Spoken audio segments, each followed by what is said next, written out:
Olá, a paz do Senhor. Estou trazendo nesta noite um tema muito importante para cada um de vocês que vão me assistir neste momento. O tema é a coroa do trabalho de Deus. Tudo que Deus fez e criou, Ele tem um propósito. Nós observamos no livro de Gênesis, não vou citar capítulo e versículo, porque nós vamos citar muitas passagens, fica mais claro para você entender. Quando Deus criou o mundo, a terra, ela era sem forma e vazia. E Deus tinha um propósito em sua vida em criar os céus e a terra. E nós vemos, Ele trabalhou o tempo todo, cada dia Ele fazia algo, e depois Ele mesmo conferia e dizia: e viu Deus que o que fez era muito bom. E eu quero fazer uso aqui de Gênesis 1, a partir do versículo de número 27. Aí nós vamos perceber qual foi o plano de Deus em criar o novo céu e a nova terra. Criou os céus e a terra. Está escrito, Ele fala: façamos ser humano a nossa imagem, conforme a nossa semelhança, e tenha Ele domínio sobre os peixes no mar, sobre as aves dos céus, sobre os animais da terra e sobre todos que andam ou se arrastam sobre a terra. Então nós já podemos entender o plano do Senhor, mas aqui Ele ainda guardou, aqui no versículo 27, quando Ele diz: assim Deus criou o ser humano à sua imagem, e a imagem de Deus o criou, homem e mulher os criou. Nós podemos ver que esse era o plano principal de Deus: criar um lugar onde Ele pudesse criar, como Ele criou, o homem e a mulher, que seria uma sequência da imagem e a semelhança de Deus, ou seja, seres perfeitos, para que o Senhor também pudesse se comunicar com eles. E o homem, ele não foi feito para o pecado, não, mas também o homem, ele iria passar por uma experiência. O que me chama a atenção quando Deus diz: façamos a nossa imagem, conforme a nossa semelhança. Imagem aqui vem de caráter, de personalidade, de santidade e etc. E semelhança é a anatomia do corpo, semelhança de Deus. Tudo que existe em cima de nós é uma cópia de Deus. E o seu Deus colocou o homem no jardim para tomar conta de tudo que ele havia feito. Não privou de nada.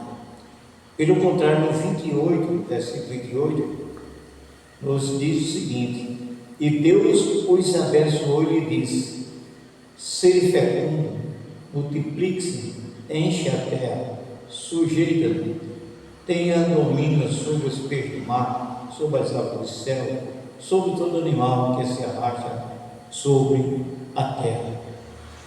O homem foi feito altamente completo. Até a bênção ele recebeu. E lá para frente, Deus viu que o homem precisava de uma auxiliar, ou uma pessoa para estar ao lado dele. Foi quando ele criou a mulher. E aí, os dois ficaram tomando conta daquele jardim, daquele lugar tão maravilhoso, abençoado. Até que um dia Satanás apareceu lá.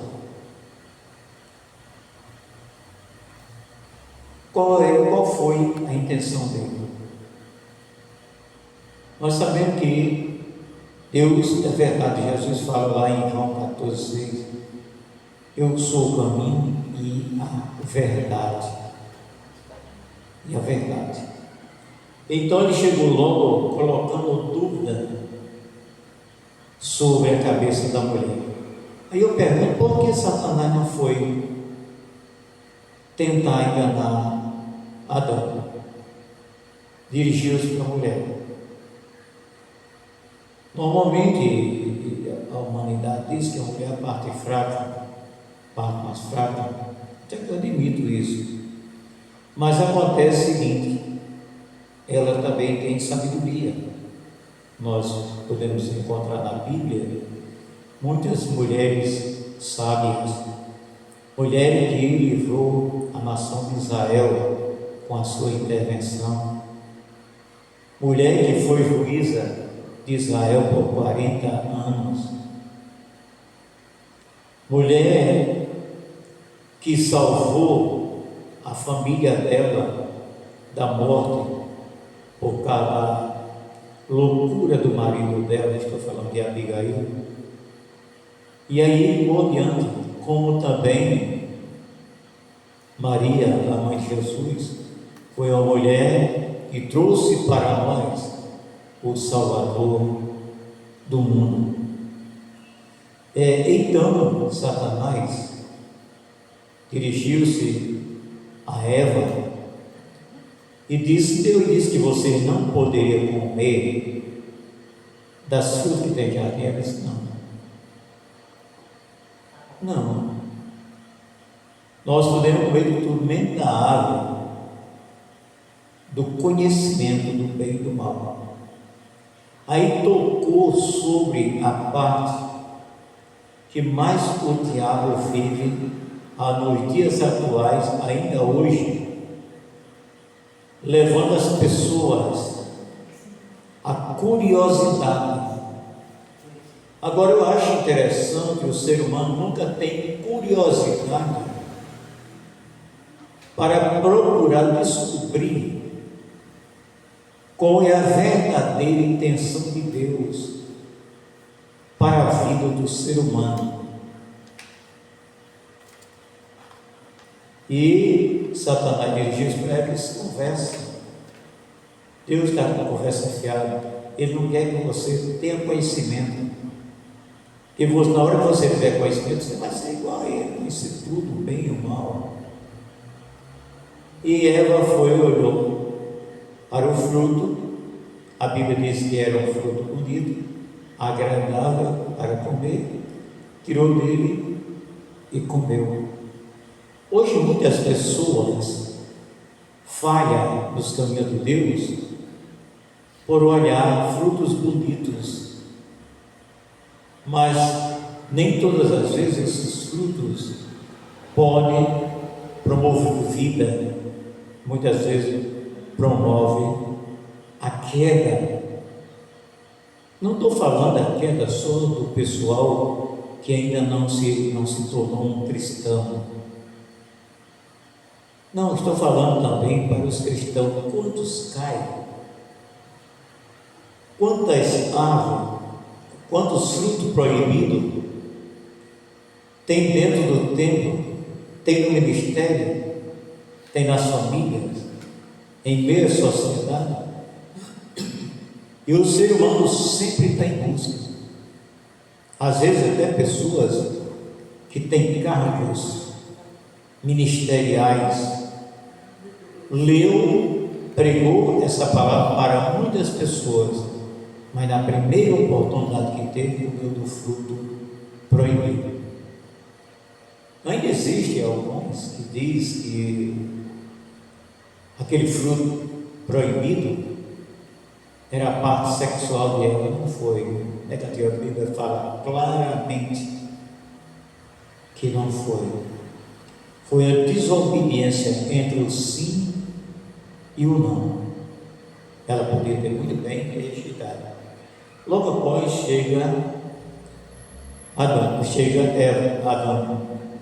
e ela comeu e ofereceu a ele comeu também.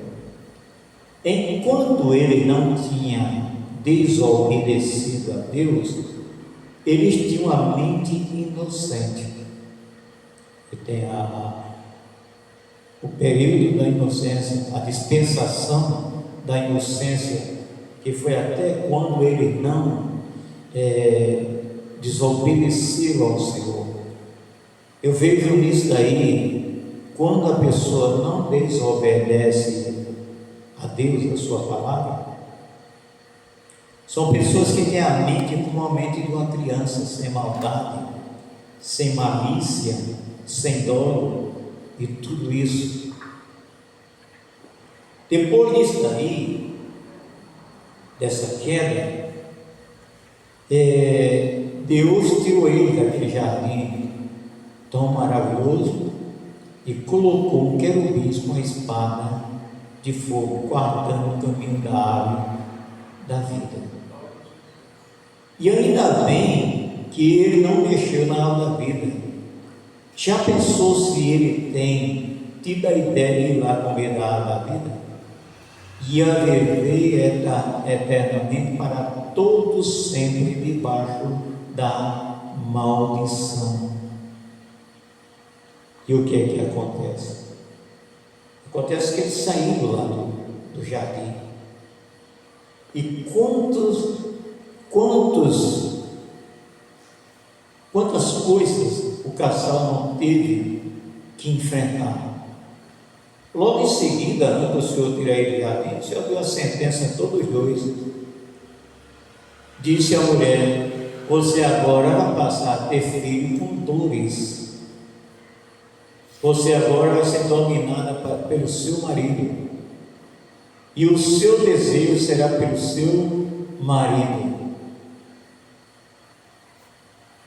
E disse para o homem, resumindo: agora trabalhar de noite para o teu sustento, e a terra será amaldiçoada por tua causa. Do jeito que o ser humano espera pela redenção do novo céu e nova terra, a terra também espera por essa redenção, onde tudo vai ser consumado. Essa coroa que Deus fez como prêmio, como troféu do seu trabalho, é o homem e a mulher. Podemos usar o homem e a mulher como um troféu. Cada campeão recebe um troféu, seja na natação, no esporte, aonde for, ele recebe o troféu. Por quê? Porque ele venceu, foi o vencedor. Então, na vida espiritual, Deus recebeu o troféu por ele mesmo, criando o homem e a mulher à sua imagem, conforme a sua semelhança. Imagine como Deus não fez o homem com a perfeição maravilhosa, o homem e a mulher, porque Deus, ele é lindo. Você pode perguntar: mas você já viu Deus? Não, eu olho para a natureza, eu vejo Deus. Eu olho para a inocência de uma criança, eu vejo Deus. Eu vejo pela força das ondas do mar, eu vejo o poder de Deus, um raio, eu vejo Deus. Uma rosa, eu vejo Deus nela. perfume, tudo isso. Imagine o homem sem pecado, o homem que Deus fez para ele ter como troféu no seu trabalho. Mas mesmo assim, Deus não desamparou, não jogou fora o seu troféu. Nós podemos ver, lá na frente ele encontrou muitas pessoas que tinham o cheiro de Deus, as qualidades que Deus requer de cada um de nós. Deus, eu quero lhe dizer, prezadamente, Deus não desistiu de você.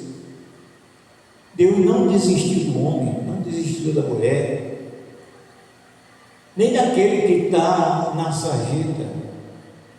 Deus não está olhando a roupa que ele está usando. Pode ser uma roupa de drogas, de bebida, de prostituição, de avareza, de fornicação, de homossexualismo.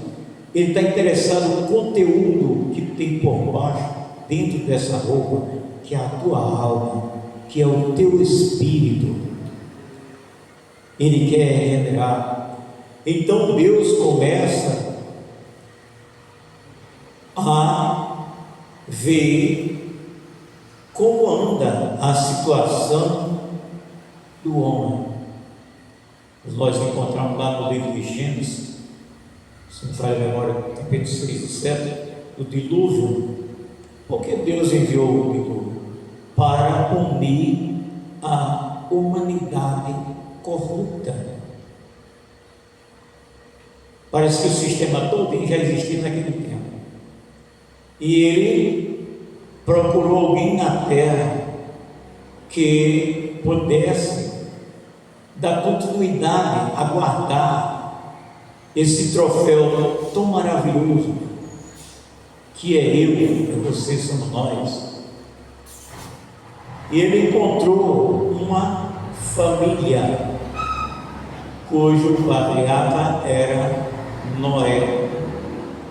Noé buscava Deus, ele, seus filhos, sua nora, sua esposa. E Noé achou graça diante de Deus, e Deus se revelou para ele e disse que se arrependeu em haver feito o homem aqui na terra. E ele disse que ia trazer a destruição de tudo que existia na terra.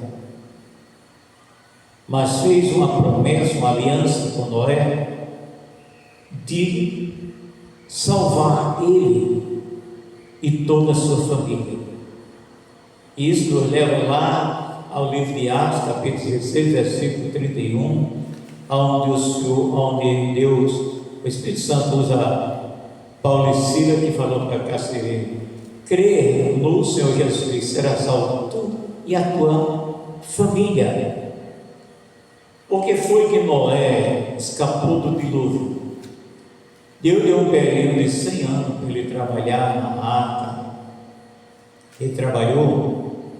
Eu creio que todos os dias ele falava aquelas pessoas que tudo ia ter o seu fim, e que o único meio de salvação era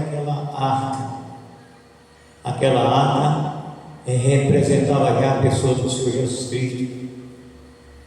É como a palavra de Deus diz: quem está em Cristo, nova criatura é, as coisas velhas se passaram. Como também está escrito em Romanos 8, nenhuma condenação há para que estão em Cristo Jesus, que não vivem segundo os costumes mundanos ou sobre a carne, mas sim sobre o Espírito. Então Noé, eu creio que ele pregava para aquele pessoal, e o pessoal está na hora do Senhor. Eu sei que às vezes vai acontecer, eu creio, mas ninguém sabe quanto tempo. Aí onde está todo o perigo. Quando nós sabemos, eu vou pegar um avião, eu sei o horário, o dia, tudo, de onde que ele vai sair, então eu tenho que me preparar para que naquele horário eu esteja apto, eu tenho que estar esperando pelo avião e não o avião esperando por mim. Então, quando eles dizem, nós não sabemos quando vai ser, mas esse é o segredo. Nós dizemos, está certo, você não quer saber? Eu quero. Então, o grande perigo para as nações, para as pessoas, é dizer, mas ninguém sabe qual vai ser o tempo. Não interessa saber qual é o tempo, pode ser até agora, pode ser que eu não termine esse vídeo, ele venha. Mas se ele vier, de acordo com a palavra de Deus, eu estou dentro da arca chamada Jesus Cristo. Então, quando foi com 100 anos exatos, veio o dilúvio. Deus mandou, deu ordem a Noé, como ele devia fazer com os animais, com ele e tudo. Aí ele disse, só tem uma coisa, Noé, quem vai fazer sou eu, a chave da arca fica comigo. Olha. E o Senhor Jesus falou sobre isso também. Eu tenho a chave do céu e a chave do inferno. E ele diz, a porta que eu fecho, ninguém abre. E a que eu abro, ninguém fecha. Então nós podemos ver que eles tiveram 100 anos de oportunidade de se converter, não quiseram. Veio o dilúvio, levou a todos. Lá mais adiante, no versículo 12, Deus agora queria criar uma nação para ele. Que nação é essa? A nação de Israel. Diz a palavra de Deus que Deus apareceu para Abraão, no tempo Abraão, e disse para ele, sai da tua parentela, da casa do teu pai, para a terra que eu te mostrarei. Abraão não tinha todos os requisitos necessários para dar um não a Deus, mas quando a pessoa é obediente à palavra de Deus e que tem temor a Deus, ele dá prioridade à palavra de Deus. Abraão fez questão de sair, e Deus disse, farei de ti uma grande nação, e em ti serão abençoadas todas as nações da terra, fazendo parte daquela bênção que o Senhor tinha dado a Adão no Éden, e agora a bênção que viria através de descendente de Abraão. Então ele disse uma coisa bem interessante, eu vou chamar a sua atenção, você tem cuidado, principalmente você, meu irmão, minha irmã, você pastor, tenha cuidado, viu? A palavra de Deus diz, Deus falou para Abraão, abençoarei os que te abençoarem, e amaldiçoarei os que te amaldiçoarem. E muitas vezes, às vezes, língua solta, amaldiçoa os ungidos do Senhor, persegue os ungidos do Senhor, fala mal, e tudo isso, e não quer ajudar. Mas Abraão obedeceu, e ele disse, tua mulher não tem filho, mas eu vou dar um filho a ela na sua velhice. Ali foi um pacto entre Deus, Adão e Sara. Abraão acreditou, Sara duvidou, mas ela teve um filho. Desse filho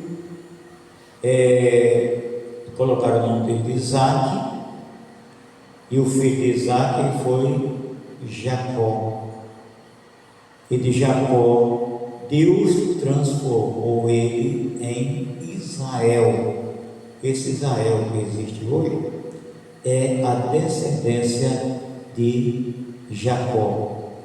Mas também Jacó não ganhou o nome de Israel de graça não, ele lutou. A palavra de Deus diz que ele teve uma luta com um anjo no rio. Estou esquecido o nome do rio agora. E a luta passou muito tempo, não foi resolvida assim no instante não. E o que é que acontece? O anjo, ele pegou, segurou o anjo, e o anjo disse para ele: me solta. Ele disse: só solto quando você me abençoar. Ele sabia que não ia matar um anjo. Quem pode matar um anjo? Ninguém. E ele disse: você já tem tanta bênção, já tem família, tudo isso. Ele disse: não, eu quero a bênção do dia. Tem tanta pessoa no você, eu costumo com a bênção velha. Às vezes a bênção já está toda mofada e ele não pede a Deus uma bênção nova. E o que acontece? O anjo disse para ele: você, Rio Jaboque. Ele lutou com o anjo no Rio Jaboque. E a briga foi até de manhãzinha, até amanhecer o dia.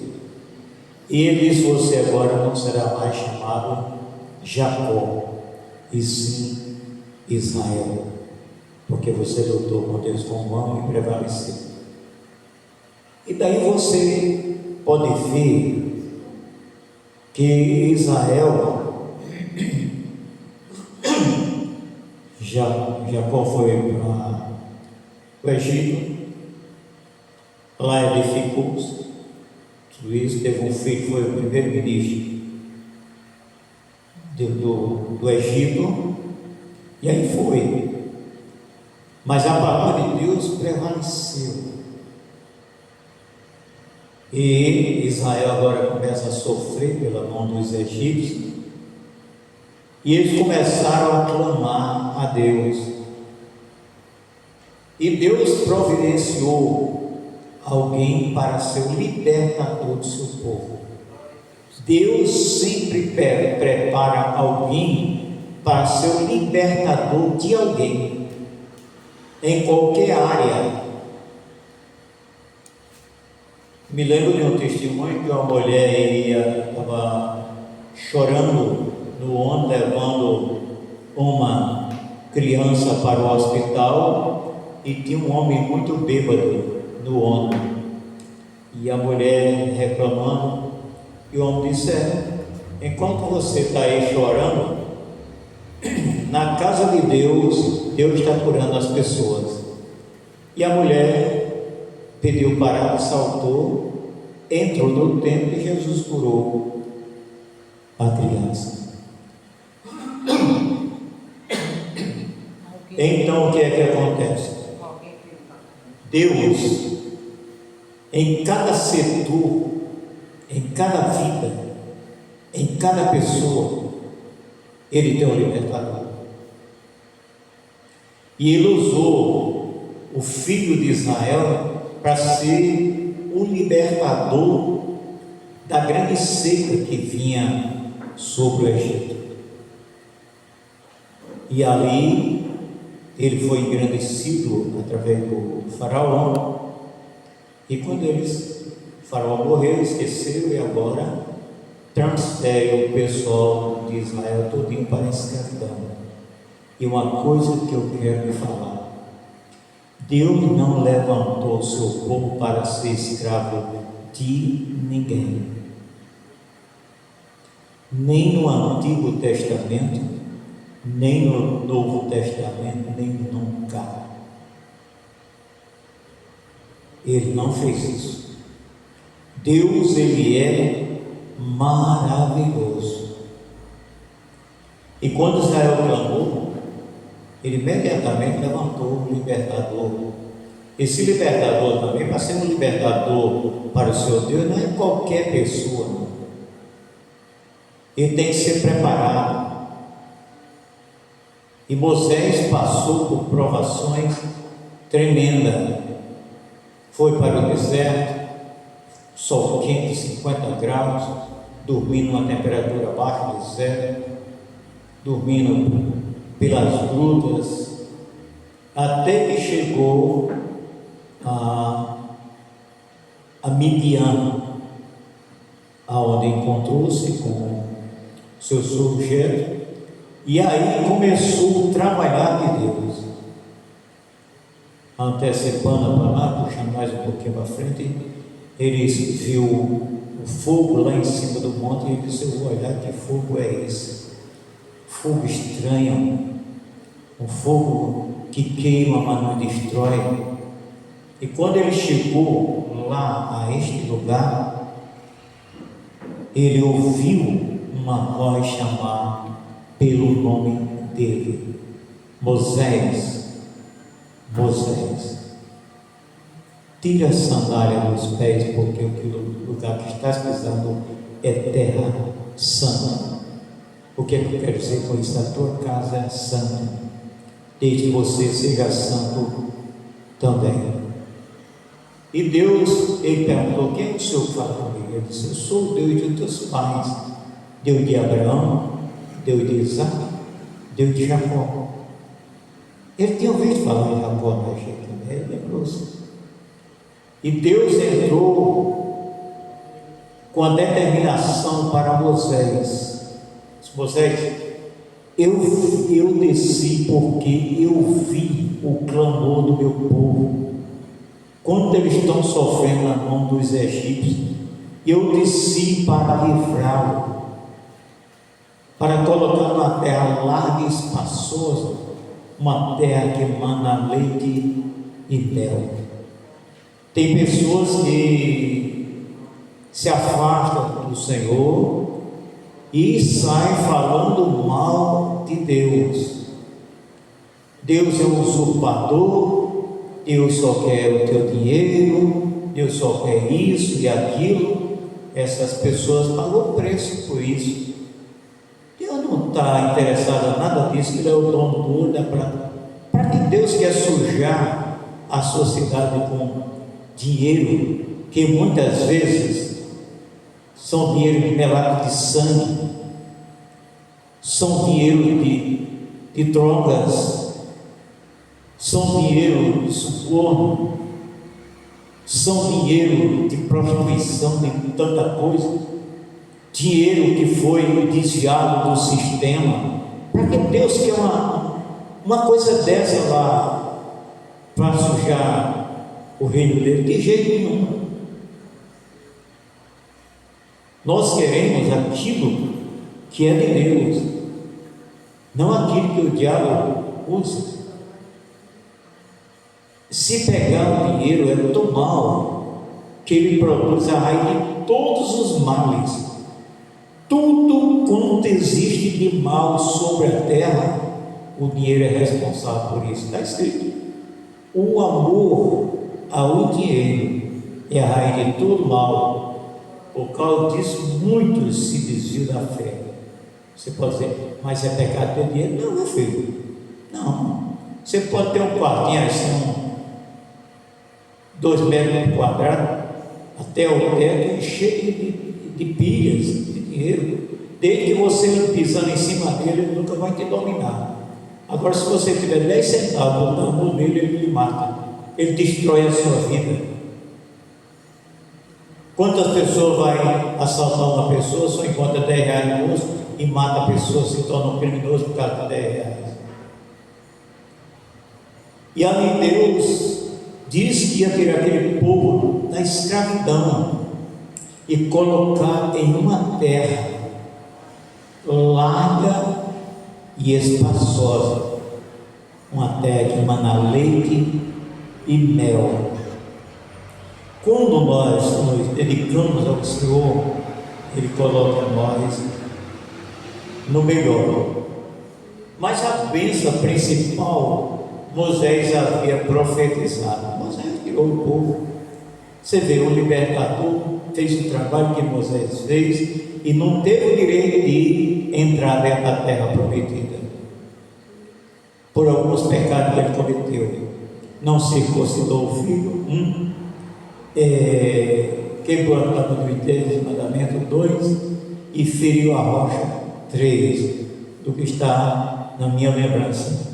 Agora, A tábua dos 10 mandamentos ele quebrou, porque quando ele foi falar com Deus, quando chegou lá, Deus disse: olha, Moisés, o teu povo pecou. Você vê no início, Deus disse: o meu povo está sofrendo.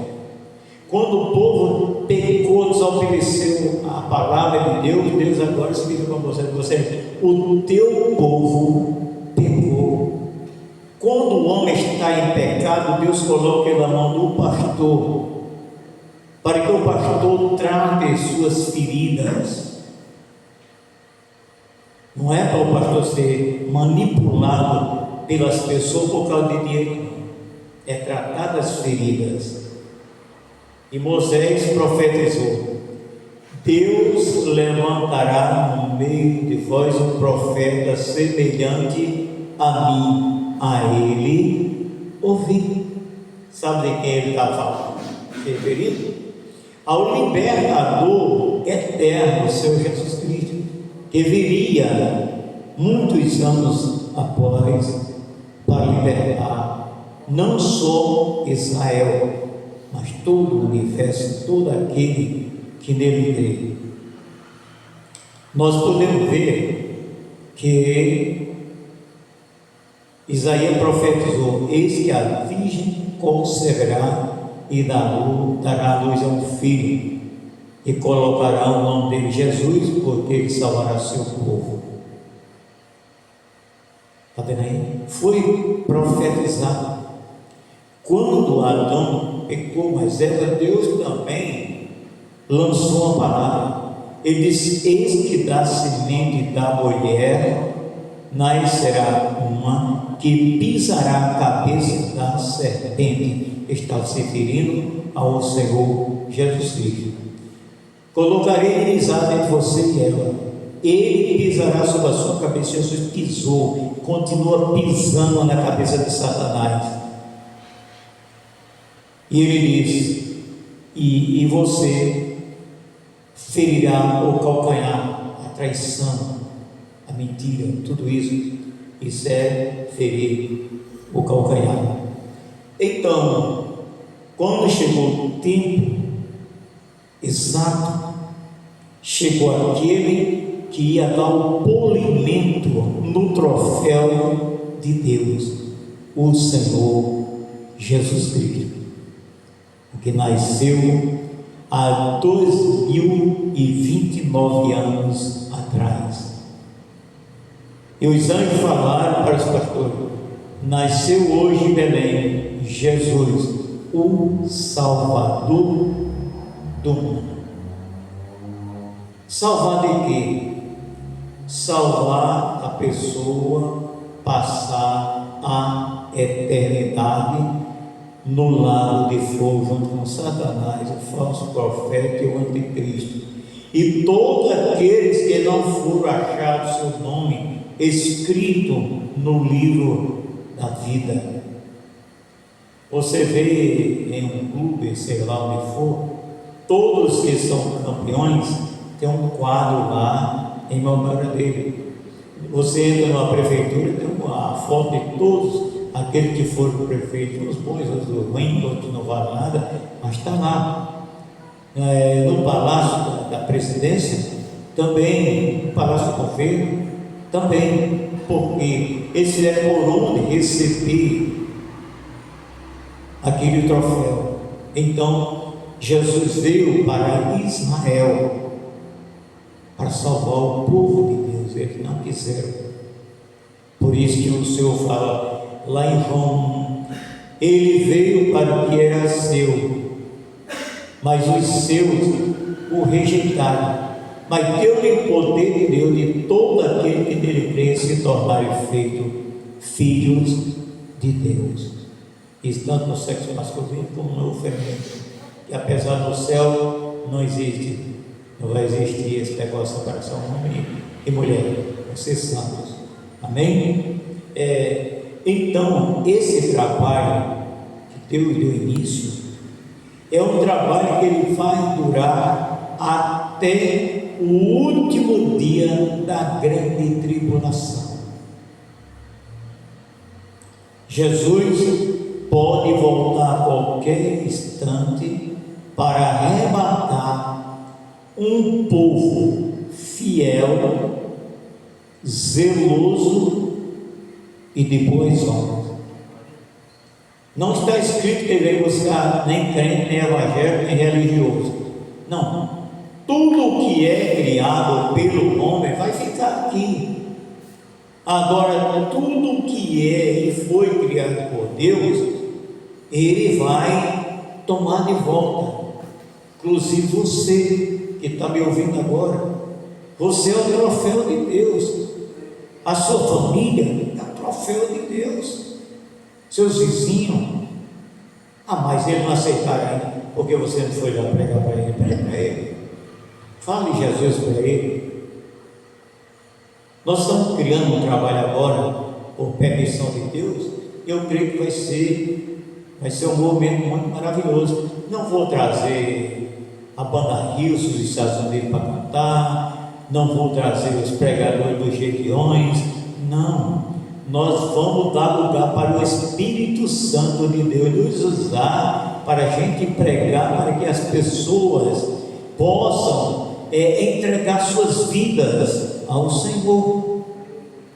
Quando eu não prego é porque eu não acredito que Jesus vem, eu não acredito na Bíblia, não acredito em nada, eu sou um falso profeta. E quando eu quero só estar dentro dos tempos com o telefone na mão, tirando foto de todo mundo, eu estou fotografando as coisas da terra. O troféu de Deus é você. Nós temos que se orgulhar, sentir prazer nisto daí. Então a igreja também tem um momento exato. A igreja tem um momento exato, nem o Senhor Jesus sabe. Ele disse: eu não sei. Só o Pai que sabe dia, hora e momento. Então nós devemos estar preparados para estar como um troféu na presença do Pai, do Filho e do Espírito Santo, na presença dos apóstolos, dos grandes homens de Deus que deixaram um legado maravilhoso aqui na terra, onde estará também grandes homens que foram o instrutor também na fé, no ensino, que hoje estão na glória. Billy Graham, Jim Swagg, Paul Jung e outros. Quer dizer, esses homens, eles conseguiram vencer a sua tarefa. Então a igreja, ela vai ser tomada da terra. Nem pense em outra coisa. Jesus, se você está dentro de um templo, por causa do nome do templo, você está perdendo seu tempo, meu amigo, minha amiga. Se você está ensinando isso para o povo, está errado. A igreja perfeita é a que está no corpo de Jesus, ligada ao corpo de Jesus. Então, no momento exato, Deus vai liberar o anjo, ele vai tocar a sua trombeta, até os troféus que estão enterrados, seus corpos vão ressuscitar com um corpo idêntico ao do Senhor Jesus Cristo. Não vai haver diferença entre o corpo dele e o Senhor Jesus. E depois os que estiverem vivos serão transformados. E mesmo assim, muitos vão perder esta oportunidade de serem arrebatados por causa de maus costumes que não deixaram. E Paulo ensina como nós conservarmos esse troféu de Deus intacto para mostrar a ele. Está lá em Romanos capítulo 12. Ele diz: rogo, pois, irmão, que apresenteis os vossos corpos, vou trocar sacrifício por troféu, como um troféu vivo, santo, puro e agradável a Deus, que é o vosso culto racional. Quando você entra à presença de Deus, você vai prestar o seu culto racional. a sua pureza de espírito. Você vai saber que o Senhor vai ficar alegre em ver esse troféu. Deixe de estar balançando os outros. Nem Deus precisa ser balançado, precisa ser adorado. E o que é que a palavra de Deus diz? Aí Paulo continua: para que possais, quando a gente apresenta esse sacrifício ao Senhor, aí ele diz: para que possais experimentar qual é a boa, perfeita e agradável vontade de Deus. Está vendo? Quando nós somos um troféu, outra coisa que eu quero falar, Deus não aceita troféu com diabetes, Deus não aceita troféu de câncer e outras coisas. Isso é eximado. Sabe aquele lodo verde dos metais, ouro e prata, tudo isso? É isso daqui, é o que acontece com pessoas que não zelam o seu troféu para apresentar ao seu Deus. E além do mais, ele diz: purificai e lavais a vossa mente com a regeneração. Olha lá, a regeneração da nossa mente, mas transformai e modificai pela lavagem e regeneração da vossa mente. Exatamente. Todos os troféus que são expostos, tem um dia do zelador ir lá, passar a flanela, botar um produto para continuar brilhando. A lavagem e a regeneração da mente. Você me responde uma coisa, Baixão: você já regenerou-se? Você já tem uma mente regenerada? Ou tem aquela mente pretensiosa? Ou aquela mente cheia de armadilhas? Como é que está o seu troféu perante Deus? Precisa haver mudança. Não é de qualquer forma que vai, não. Essa palavra serve de missionário ao obreiro, de porteiro, quem está no altar, todo mundo. Nós somos exemplo para o mundo. Temos que ser o exemplo para o mundo.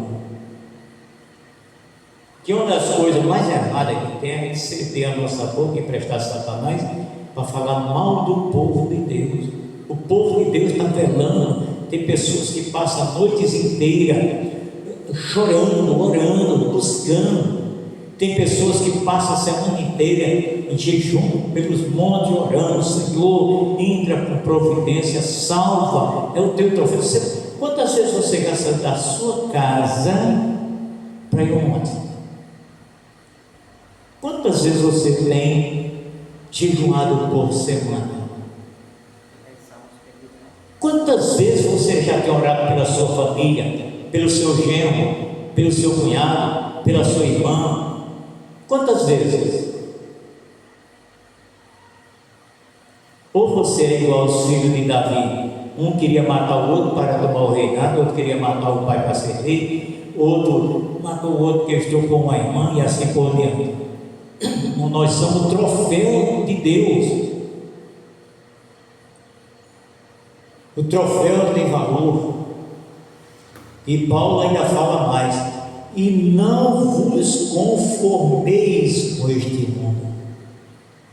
Sempre nós temos que estar inconformados com o mundo. Não aceite a depravação, a orgia, o escândalo, toda coisa ruim, o roubo, o furto, o assassinato. Não, nós temos que rejeitar essas coisas. Por quê? Porque nós somos um troféu, a obra-prima da mão de Deus.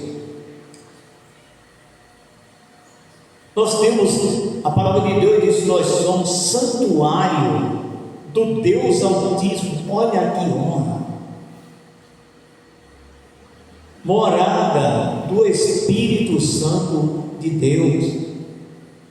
E a palavra de Deus diz que nós somos o corpo de Jesus, assim como no corpo tem muitos membros, assim nós somos muitos membros no corpo de Jesus. Então, isso chama-se sabedoria, viu, irmã? Sabedoria é isso, esse comportar como troféu de Deus. Sabedoria não é roupa, não é cabelo grande. Sabedoria é vida, é conhecer o propósito e saber quem é você. Que o Senhor possa sempre dizer a Satanás: você viu o missionário Luciano lá na terra? E faz a diferença? Você viu minha serva? Você viu seus filhos como são? Que Deus te abençoe e te guarde. Deixe o seu like, se inscreva, gostou? Deixe seu comentário e até o próximo vídeo, em nome de Jesus.